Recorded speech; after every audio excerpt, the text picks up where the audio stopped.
Hi all, welcome back to Chandana Aradhya YouTube channel. ನಾನು ನಿಮ್ಮ ಚಂದನ. ಇವತ್ತು ನಾನು ನಿಮಗೆ ಮೈದಾ ಹಿಟ್ಟಿನಲ್ಲಿ ಮಾಡ್ಬೋದಂಥ ಟೇಸ್ಟಿ ನಿಪ್ಪಿಟ್ಟನ್ನ ಶೇರ್ ಮಾಡ್ತಾಯಿದ್ದೀನಿ. ಇದನ್ನು ಒಂದು 15 ದಿನ ಸ್ಟೋರ್ ಮಾಡ್ಬೋದು ನೀವು.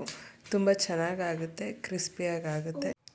ಒಂದು ಬಾಣಲಿಗೆ ಒಂದು ಅರ್ಧ ಬಟ್ಲು ಕಡಲೆ ಬೀಜನ ತಗೊಂಡು ಅದನ್ನು ನೀಟಾಗಿ ಫ್ರೈ ಮಾಡ್ಕೋತೀನಿ. ಚೆನ್ನಾಗಿ ಫ್ರೈ ಆದಮೇಲೆ ತಣ್ಣಗಾಗೋಕ್ಕೆ ಪಕ್ಕಕ್ಕೆ ಎತ್ತಿಟ್ಟು ಅದೇ ಬಾಣಲಿಗೆ 1/4 ಕಪ್ ಆಗೋಷ್ಟು ಕಡಲೆನ ಹಾಕ್ಕೊಂಡು ಅದನ್ನು ಕೂಡ ನೀಟಾಗಿ ಫ್ರೈ ಮಾಡ್ಕೋತೀನಿ. ನೆಕ್ಸ್ಟು ಒಂದು 10-12 ಒಣಮೆಣಸಿನ ಹಾಕ್ಕೊಂಡು ಅದನ್ನು ಜಾಸ್ತಿ ಫ್ರೈ ಒಂದು ಸ್ವಲ್ಪ ಕ್ರಿಸ್ಪಿ ಆಗೋಷ್ಟು ಫ್ರೈ ಮಾಡಿಕೊಂಡು ಅದ್ರ ಜೊತೆಗೆ ಸ್ವಲ್ಪ ಕರಿಬೇವನ್ನು ಬೆರೆಸ್ಕೊಂಡು ಸ್ಟವ್ ಆಫ್ ಮಾಡ್ಕೊಳ್ಳಿ. ಅದಕ್ಕೆ ಆವಾಗಲೇ ಅದು ಒಂದು ಸ್ವಲ್ಪ ಕ್ರಿಸ್ಪಿ ಆಗುತ್ತೆ. ನೆಕ್ಸ್ಟ್ ಒಂದು ಜಾರ್ಗೆ ಹುರ್ಕೊಂಡಿರೋ ಕಡಲೆ ಬೀಜನ ಸಿಪ್ಪೆ ತೆಗ್ದು ಸೇರಿಸ್ಕೊತೀನಿ. ಮತ್ತು ಕರಿಬೇವು, ಒಣಮೆಣಸು ಹಣ್ಣು, ಕಡಲೆ ಎಲ್ಲನೂ ಸೇರಿಸ್ಕೊಂಡು ತರ್ತರಿಯಾಗಿ ಅದನ್ನು ರುಬ್ಕೋತೀನಿ. ನೆಕ್ಸ್ಟ್ ಒಂದು ಬಾಣಲೆ ತೊಗೊಂಡು ಅದಕ್ಕೆ ಮೈದಾ ಹಿಟ್ಟು ಹಾಕೋತೀನಿ. ಒಂದು ಅರ್ಧ kg ಅಷ್ಟು ಹಾಕ್ಕೊಂಡಿದ್ದೀನಿ. ರುಬ್ಕೊಂಡಿರೋ ಮಿಶ್ರಣ ಹಾಕ್ಕೊತಿದ್ದೀನಿ. ಖಾರದ ಪುಡಿ ಒಂದು ಸ್ವಲ್ಪ ಜಾಸ್ತಿ ಖಾರದ ಪುಡಿ ಬೇಕಾಗುತ್ತೆ.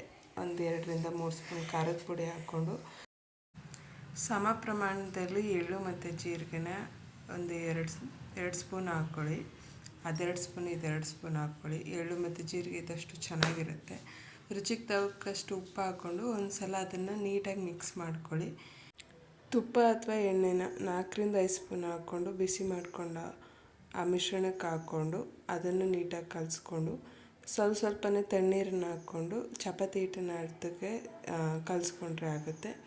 ನೆಕ್ಸ್ಟ್ ಪೂರಿ ಮಾಡ್ತೀವಲ್ಲ, ಅಷ್ಟು ಉಂಡೆ ಮಾಡಿಕೊಂಡು ಅದನ್ನು ಸ್ವಲ್ಪ ಹಸಿಟ್ಟು ಹಾಕಿ ಲಟ್ಟಿಸ್ಕೋಬೇಕು. ಪೂರಿ ಎಷ್ಟು ಅಗಲ ಮಾಡ್ತೀವಿ ಅಷ್ಟು ಅಗಲ ಮಾಡಿದ್ರೆ ಸಾಕಾಗುತ್ತೆ. ಅಂದರೆ ತೆಳುದಷ್ಟು ಚೆನ್ನಾಗಿ ಬರುತ್ತೆ ನಿಪ್ಪಿಟ್ಟು.